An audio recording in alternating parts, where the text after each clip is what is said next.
Thank you all very much. You've already been, my name is Ed Guiney, I'm moderating this panel.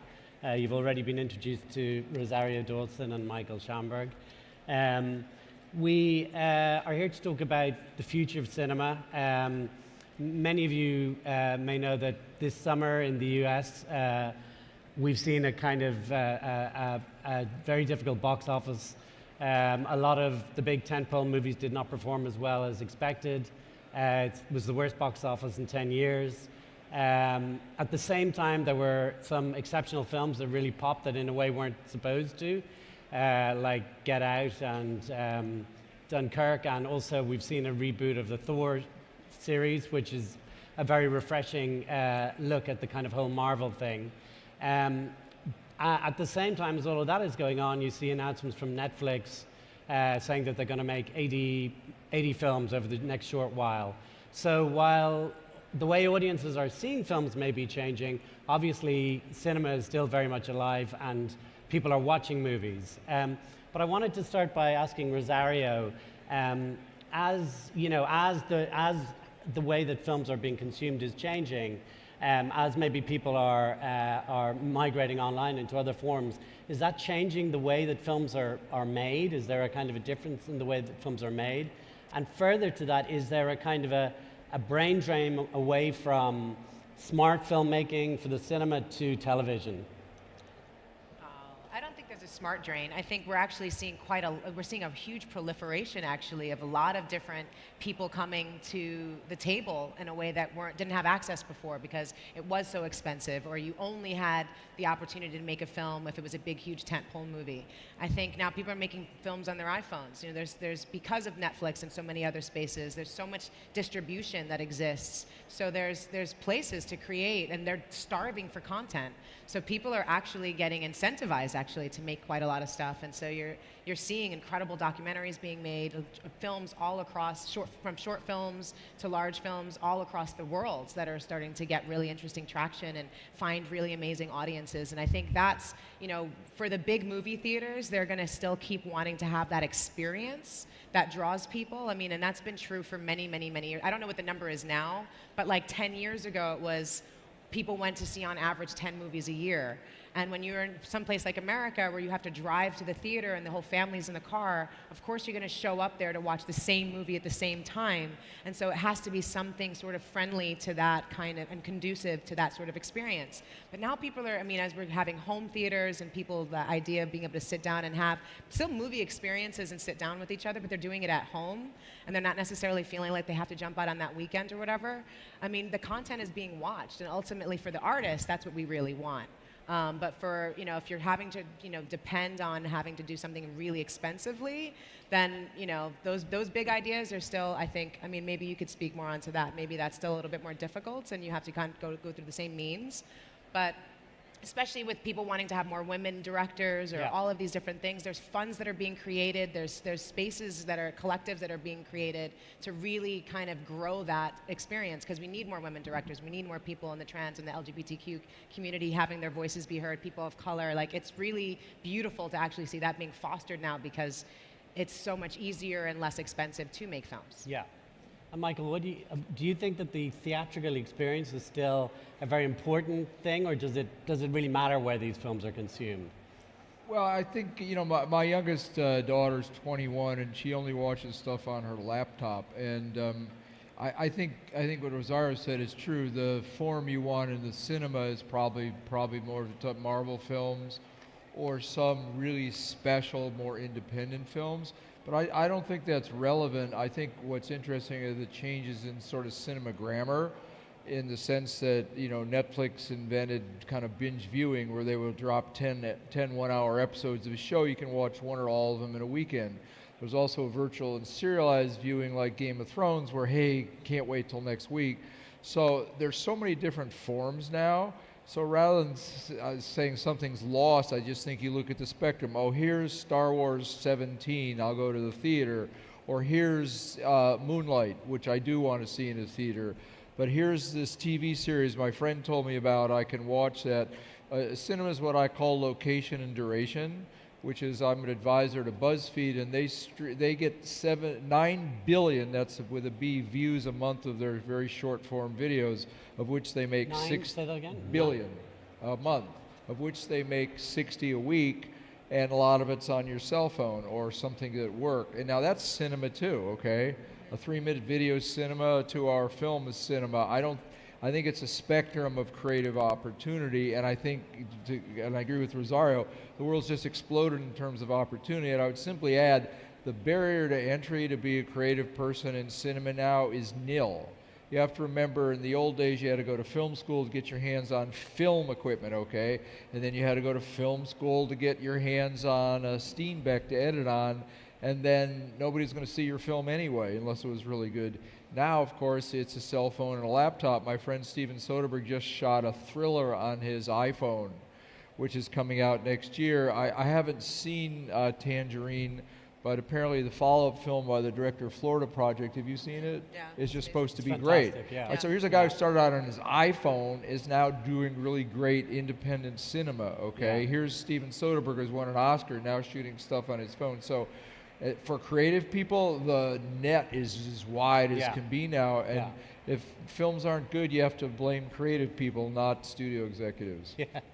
And I mean, just you mentioned BuzzFeed there. Obviously, you're working with them. Yeah. How different is it when you're kind of working with a company like that, when you're looking at films and approaching the development of films? Well, it's a different model, which is the tech model is you spend money to build an audience, and then you figure out how to make money. That's how Amazon started. Remember, they'd lose billions a year. Now they're one of the top companies in the world. Netflix does the same thing. Netflix borrows $6 billion a year to make programming. The profit is in how the stock keeps going up, and that's why they can keep borrowing money at a low interest rate, and therefore they can just aggregate this huge audience. Whereas in the conventional legacy studio system, you can't get a TV show greenlit or a movie greenlit without the P&L, a profit and loss statement.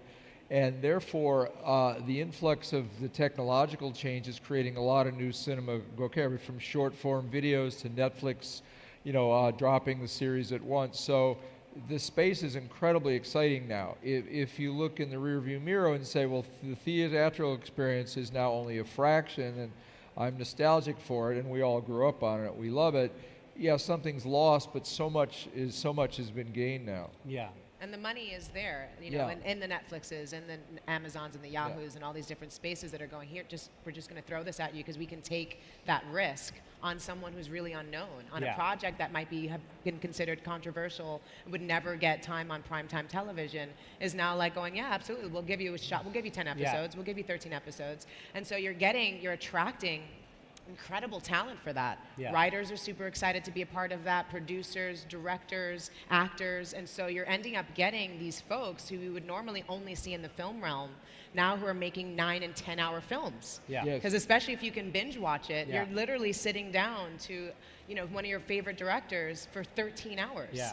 Yeah. And it's a remarkable and really amazing experience, and then everyone's talking about it, and it's immediate. Yeah. Yeah, I would just add parenthetically that Amazon doesn't even need to make money from their films, okay? They just want you to get Amazon Prime. And I've had a meeting with Apple. Apple's now doing programming as well within the Apple brand.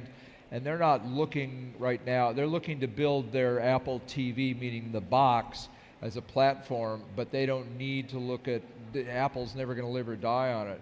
So the idea that people are spending their way into content creation without worrying about how to make money right away is really liberating. Yeah. I mean, I suppose it's also a characteristic of all this change is that in the past we whatever content was made, whether it was film or television, was made for a mass market, and there were relatively few ways of seeing things. There were the big, TV channels, and in cinemas in the old days, what you used to have is if you had a 4-screen cinema, you had 4 movies playing all shows in that cinema with maybe, one late night screening on a Friday night, some kind of old movie or whatever.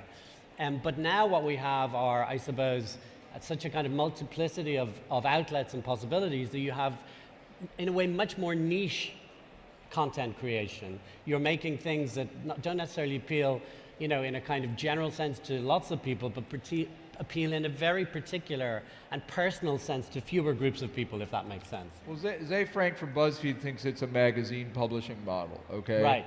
If you had 1 million subscribers to a magazine, that's a lot. Now, I was going to add that I have a 7-year-old granddaughter, and she has her own YouTube channel.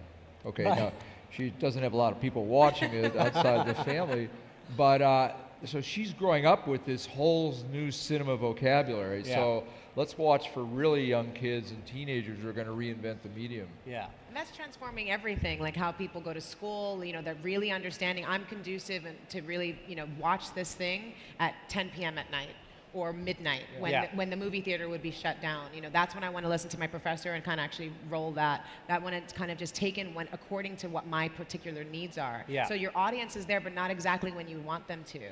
And I'm just fascinated by the idea of, people are starting to use VR technology to be able to sit down all together or in disparate places around the world, but go to the movie theater together, where they want to watch the game together. So they all put on their equipment and they're all talking to each other, and maybe they're sitting next to each other like this, or they're in different homes, but they're all kind of still having that communal. I think that, as we talk about, we bemoan maybe the idea of the theater experience being lost, but I think people really like to still be together and have, and so it really moves into the idea of creating experiences. Yeah. And I wouldn't be surprised if movie theaters of the future are spaces where the seats are really comfortable, you can get food and everything brought to you, but you have your own kind of set, you have your own screen in front of you, you can watch whatever you want. I really love watching movies like that when I'm traveling. Yeah. I mean, you see that with people who are doing work. They want to go to a cafe and they put their headphones on, and so they're immersed in their own space, but they want to be around people. Yeah. I don't think we're ever going to lose that desire to be around people, but I think the way that we do it and how we aggregate is going to definitely transform. I mean, I still have a kind of, I run movie theaters in Ireland, and I have a very, I guess, romantic, possibly old-fashioned view of the cinema experience, but I still find that the most intense engagement that I have with a piece of cinema, or let's even say a piece of content, is sitting in a dark room with a bunch of other people watching a massive screen. Yeah. And I know that, when I'm at home and I'm watching even a film on Netflix on, as we all have now, big TV screens at home, I'm still distracted. I'm listening to my son downstairs, or I'm, checking my iPhone. I just don't have as an intense an engagement in the work as I do in that dark room. But if you go the other way, what if you start to program for a second screen experience? Meaning you're going to watch this at the same time you're going to look at your phone to augment that experience.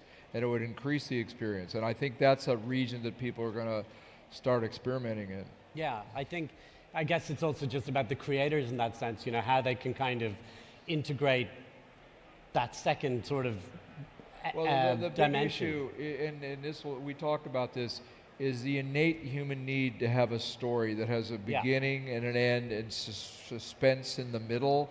That's never going to go away, okay? Whether it's a minute or 100 minutes, people want stories, and that's the genius of the system and what we all do. Yeah, I agree with that for sure. The fact that so many people are able to contribute now in a different way is really beautiful and remarkable. To see VR being used in refugee camps, and 360 experiences that are being created, so people can really start tapping into the universal needs that we all are based on, so it kind of belies culture and language and gender and all of these different things, and it's really making this sort of universal conversation. This is the first really global moment that we're having, and cinema is always going to have a tremendous part about that, as we are going from the hieroglyphs, we were talking about this backstage, with the hieroglyphs to the emoji, and meme elections, and Elon Musk saying in 10 years I want to be able to make it possible so I can just beam a photo into your head. Those kinds of experiences, we're very visual. So there's always going to be a space and a place for the cinematic experience and for the artists that will create that. Yeah. See, I think there should be texting sections in movie theaters, and I'm not being facetious, where you can, how annoying it is, but you go, okay, if you want to text and talk to your friends about the movie rating, you can do that in this part of the theater. And I met someone yesterday who had a way of, I can't remember quite precisely, he had a way of encoding signals in the soundtracks, okay, that could then activate an app. So you could be watching a movie and have the app, and then the movie would send signals and send information to your phone. I thought this is a really cool idea for a horror film. Okay? Exactly. You would go in, and the story would be about a supernatural phone, and as the characters are experiencing it, you would experience it. and it's just an interesting experiment. Yeah. We're so far away from the times of like, the Yeah. scratch and sniff movie theater experience. Yeah. You know, Yeah. like we'll Yeah. probably be able to really get back to that actually in Yeah. a really Yeah. meaningful way. which Well, is they have what really they call interesting. 4D now, where the seats shake and you know. Yeah, So- no, absolutely. Turning to a slightly different topic, I mean, obviously we've seen all the controversy in Hollywood and beyond. You know, it's everywhere. It's, there's a lightning rod, I guess, that's just dissipated right across the world. And I'm interested to know whether you think that will change the culture in such a fundamental way that different content will be produced as a result because different people are in control. And I suppose specifically there's a more female gaze in terms of what we're doing. I come from Ireland, but right across Europe I know that there's an awful lot of talk about the lack of female filmmakers. I mean, there are producers and writers, but there's a real issue with the lack of female filmmakers. And in our world, we can in Europe, you can have environments where, certainly say in Ireland, there are quotas and targets for female filmmakers that the government and the film industry can kind of legislate for. That's not something that anyone in Hollywood can necessarily do, but do you think that those opportunities will naturally evolve? Are there things that we can do to make sure that they evolve? Is that going to? I'll take this. There are a lot of really good women directors in television in America who simply haven't made a feature, whereas a man who's made a feature can get more features because they've made a feature. And I would hope that now the barrier's changing, certainly after Patty Jenkins did a terrific job directing Wonder Woman. I think the answer is probably yes, and it clearly should be yes. So, I mean... And I just worked on Google's doing these series of different short films, and they're hiring female directors and male directors, and what they're doing is pairing. If you're a female director, you're going to be paired with a male writer. If you're a male director, you're going to be paired with a female writer, and like really trying to create a different sort of gender experience on a set. And like, you have things like Girl Gaze Project and so many different avenues by which for a long time that helped to create this moment has been being fostered and really put a lot of energy into. And I just think it's really critically important because at the end of the day, how the director really makes that vision come forward is through that gaze. Yeah. And having diverse people behind that lens is tremendously important so that the people who end up watching it on the other side get to have an experience that they can feel that much closer to or can kind of grow into. You're seeing that in gaming, where there's been so much pushback on how women are portrayed and how many women are actually a part of it, because there's so many female gamers, and it's transformed the experience. You can play a gay warlock female, with unicorn, who was on a unicorn or whatever, and they're like, so of course I could be able to play someone who's gay, and like really pushing back on that, like why can I be a unicorn but I can't be this? And it's been really beautiful to see all types of people really step up and want to experience life through all of those different lenses. We're really curious about each other, and it's wonderful to kind of break boundaries and culture and language through these cinematic and gaming experiences. And I just think it's definitely a lot more is going to come. And as that happens, I think we're going to see a lot of female directors maybe feel a little bit less need to still continue to kind of still have a male gaze. Yeah. Sometimes I feel like I watch it's just, and which you've just seen in so many different arenas of women having to be in a sort of men's space, are still kind of creating in that space so that they can that's what's exciting, feel like actually, they're, and I feel like that's starting to dissipate as well, and there's that's being a little really bit more exciting, flexibility to be a little bit much more creative and show a really feminine or a really just whatever other kind of aspect that doesn't feel like it has to apologize for or get permission from how it's already been done. And as that continues to grow, like I'm very curious, not just in the numbers changing, but then like really the landscape changing of men being able to have a different kind of lens that they're looking through, because they're also not kind of kept in the matriarchal kind of, patriarchal kind of perspective as well, where we really just kind of get to explore the fact that we're all made of men and women. It shouldn't be that we only have one perspective of ourselves or what we can contribute. Yeah. Listen, I'm afraid we're out of time. Thank you so much. On that note, a great note to end. Thank you so much to Thanks a wonderful a lot. Thank panel. you, everybody. Thank you Really all very much. appreciate it. Thank you.